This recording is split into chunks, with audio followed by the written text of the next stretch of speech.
कभी सोचा है कि जीपीएस को कैसे पता चलता है कि हमारे ग्रह पर कोई भी जगह, कोई भी पॉइंट ठीक ठीक कहाँ है? आज हम इसी के पीछे का राज जानने वाले हैं। अक्षांश और देशांतर की, कह सकते हैं, एक बड़ी ही दिलचस्प दुनिया को समझने की कोशिश करेंगे। तो चलिए शुरू करते हैं। जरा सोचिए, कोई समंदर के बिल्कुल बीच में है। चारों तरफ सिर्फ पानी ही पानी, ना कोई सड़क, ना कोई लैंडमार्क। तो वो अपनी सही सही लोकेशन कैसे बताएगा?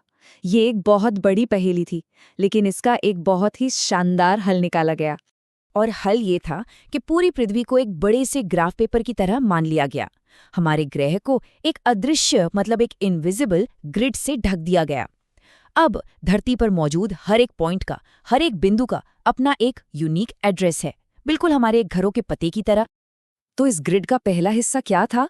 वो थी आड़ी रेखाएं, यानी हॉरिजॉन्टल लाइंस। इन्हीं रेखाओं से उत्तर और दक्षिण की पहेली सुलझाने में मदद मिली। देखिए, सब कुछ शुरू होता है भूमध्य रेखा, यानी इक्वेटर से। इसे हमारे ग्रिड का मेन पॉइंट, या कह लीजिए 0 पॉइंट मान सकते हैं। यही वो लाइन है जो पृथ्वी को उत्तरी और दक्षिणी 2 गोलार्धों में बांटती है, और यही है हमारा 0 डिग्री अक्षांश। अब भूमध्य रेखा के पैरेलल, मतलब समानांतर चलने वाली ये सारी हॉरिजॉन्टल लाइंस अक्षांश कहलाती हैं। ये हमें बताती हैं कि कोई भी जगह भूमध्य रेखा से कितनी दूर उत्तर में है या दक्षिण में। और जैसे जैसे हम ध्रुवों की तरफ, यानी पोल्स की तरफ बढ़ते हैं, ये घेरे, ये सर्कल्स छोटे होते चले जाते हैं। तो क्या सिर्फ 20 डिग्री कह देना काफी होगा? बिल्कुल नहीं। भारत में चंद्रपुर 20 डिग्री उत्तरी अक्षांश पर है, जबकि ब्राजील में बेलो होरिज़ोंटे 20 डिग्री दक्षिणी अक्षांश पर। सोचिए, अगर उत्तर या दक्षिण न बताया जाए तो कोई इंसान बिल्कुल ही अलग महाद्वीप पर पहुंच जाएगा। अच्छा, तो अब आधी पहेली तो सुलझ गई। हमें ये पता चल गया कि उत्तर में देखना है या दक्षिण में। लेकिन एक मिनट, क्या हो अगर 2 शहर एक ही अक्षांश, एक ही लैटिट्यूड पर हों? मतलब हमें अभी भी पहेली का दूसरा हिस्सा चाहिए, और वो है पूरब पश्चिम का पता। और यहीं पर एंट्री होती है ग्रिड के दूसरे हिस्से की। सीधी खड़ी रेखाएं जो एक ध्रुव से दूसरे ध्रुव तक जाती हैं, और ये हमें पूरब और पश्चिम का पता लगाने में मदद करती हैं। जैसे भूमध्य रेखा हमारा 0 डिग्री अक्षांश है ना, ठीक वैसे ही देशांतर के लिए भी एक स्टार्टिंग पॉइंट की जरूरत थी। तो एक इंटरनेशनल एग्रीमेंट के बाद लंदन के ग्रीनविच से गुजरने वाली लाइन को 0 डिग्री देशांतर या प्राइम मेरिडियन के तौर पर चुन लिया गया। अब देखिए, अक्षांश रेखाएं, यानी लैटिट्यूड लाइंस, एक दूसरे के पैरेलल होती हैं, वो कभी नहीं मिलती। लेकिन देशांतर की ये सारी रेखाएं ध्रुवों पर, यानी पोल्स पर जाकर मिल जाती हैं। ये कुछ कुछ संतरे की फांकों की तरह होती हैं, जो ऊपर और नीचे एक ही पॉइंट पर जुड़ी होती हैं। तो अब हमारे पास पहेली के दोनों हिस्से हैं, उत्तर दक्षिण के लिए अक्षांश और पूरब पश्चिम के लिए देशांतर। अब वक्त है ये देखने का कि जब इन दोनों को मिलाते हैं तो क्या होता है। और ये रहा, जब ये दोनों तरह की लाइनें एक दूसरे को काटती हैं तो एक ग्लोबल ग्रिड तैयार हो जाता है। अब पृथ्वी पर हर एक पॉइंट का अपना एक यूनिक एड्रेस है, वो जगह जहां एक अक्षांश रेखा एक देशांतर रेखा को क्रॉस करती है।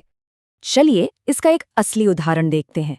असम का धुबरी शहर, ये 26 डिग्री उत्तरी अक्षांश और 90 डिग्री पूर्वी देशांतर पर है। मतलब जिस पॉइंट पर ये दोनों लाइनें एक दूसरे से मिलती हैं, ठीक वहीं पर धुबरी है। ये सिस्टम इतना सटीक है। लेकिन रुकिए, बात यहीं खत्म नहीं होती। ये ग्रिड सिर्फ लोकेशन पता लगाने के लिए नहीं है, इसका एक और बहुत ही जबरदस्त इस्तेमाल है, और वो है समय बताना।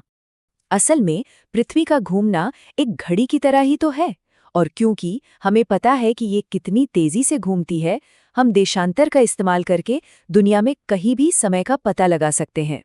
इसका गणित बहुत सीधा सा है। पृथ्वी 24 घंटे में पूरा 360 डिग्री घूम जाती है।